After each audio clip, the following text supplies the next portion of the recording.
जनता ने विपक्ष का जश्न देखा, वो विपक्ष जिसने देश की साधारण महिला के राजनीतिक मंसूबों को परास्त करने का दुस्साहस किया।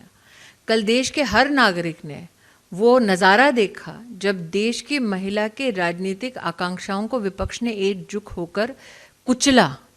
हमने जीवन में नहीं सोचा था कि देश की साधारण औरत को हराने का जश्न इस प्रकार से कोई भी राजनीतिक दल मचाएगा। जिसने कल मेज थपथपाई, उस एक एक विपक्ष के नेता का चेहरा देश की जनता याद रखेगी। हम इस भ्रम में ना रहें कि ये विषय सिर्फ देश की महिलाओं का विषय है। ये देश के हर उस युवा नागरिक का विषय है जो महिला का सम्मान करता है। ये देश के हर उस पुरुष का विषय है जो चाहता है कि महिला हमारे देश की राजनीति में बराबर के हिस्सेदार बने। कल देश ने देखा कि वो विपक्ष जो कभी किसी भी सुरक्षा के मुद्दे पर एकजुट नहीं होता, देश के विकास के मुद्दे पर एकजुट नहीं होता, वो विपक्ष एकजुट सिर्फ इसलिए हुआ ताकि देश की साधारण औरत को हरा सके। जी, कल हमने पार्लियामेंट में देखा किस तरह से जब बिल डिफीट हुआ तो एक तरफ जश्न मन रहा था ऑपोजिशन की तरफ से और एक तरफ गवर्नमेंट साइड की तरफ से प्रोटेस्ट हो रहा था और साथ ही ऑपोजिशन साइड की तरफ से बोला जा रहा था कि डेमोक्रेसी को कर्व करने की कोशिश थी, जो कि अगर देश की औरतों को 33% आरक्षण दिया जा रहा है तो क्यों विपक्ष कह रही है लोकतंत्र का गला घोटा जा रहा है? लोकतंत्र का गला घुटता है जब औरत को अधिकार मिलता है। विपक्ष की ये सोच है। जी, आज जो है बीजेपी और एनडीए के वर्कर्स सड़कों पर हैं, लगातार प्रोटेस्ट हो रहा है जगह जगह। दिल्ली में भी राहुल गांधी के घर तक मार्च हुआ और जगह जगह प्रोटेस्ट हो रहा है। इसको आप कैसे देखते हैं और आगे ये क्या कोर्स ऑफ एक्शन रहेगा गवर्नमेंट से? आज रात को प्रधानमंत्री जी राष्ट्र को संबोधित करेंगे। राष्ट्र के संबोधन में निश्चित रूप से वो जो व्यवस्था संसद में है या सरकार की जो व्यवस्था है उसका उल्लेख करेंगे।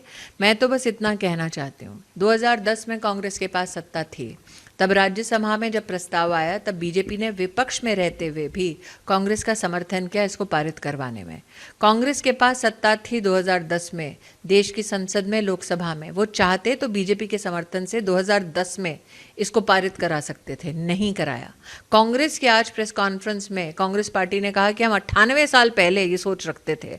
98 साल लग गए कांग्रेस पार्टी को, लेकिन आज तक वो ये वादा पूरा नहीं कर पाए।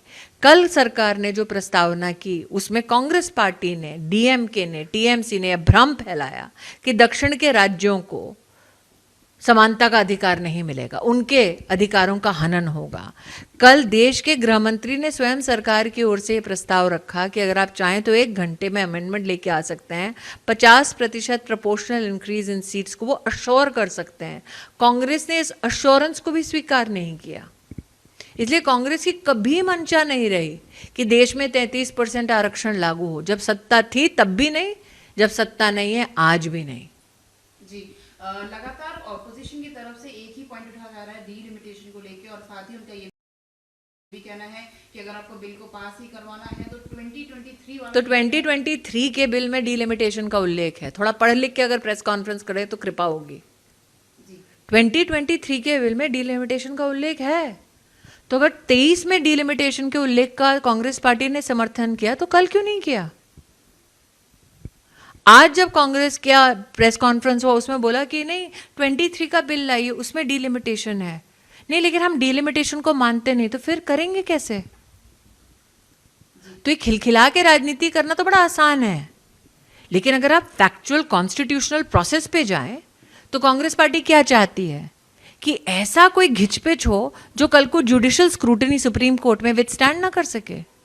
तो साफ साफ बोले ना, तमाशा क्यों करते हैं? हिम्मत है तो देश में आकर बोल दें सबको कि जो हम हर दिन तमाशा करते हैं उसके पीछे मंशा यही है। बता दे कांग्रेस पार्टी की हिम्मत है तो। एक आखिरी सवाल, एंटी वुमेन का डेंट ऑपोजिशन के इमेज पर लगा है। ऐसे में डीएमके और टीएमसी का कहना है कि हम लोगों ने अभी दिल्ली में पार्लियामेंट में बिल को हराया, भी हम आप लोग को स्टेट में भी हराएंगे और सेंटर पे राज करेंगे। बिल में जो व्यवस्था थी वो भारतीय जनता पार्टी के लिए व्यवस्था नहीं थी। बिल में व्यवस्था देश की साधारण महिला को आरक्षण देने की व्यवस्था थी। उन्होंने कल बीजेपी को नहीं हराया, भारत की साधारण औरत को हराया है, उसका जश्न मनाया है। बीजेपी को हराना चाहते हैं लोकसभा के चुनाव में ताकि संसद में वो जीते, तो वो चुनाव 3 साल बाद है। कल जिसको हराया वो भारत की साधारण महिला थी।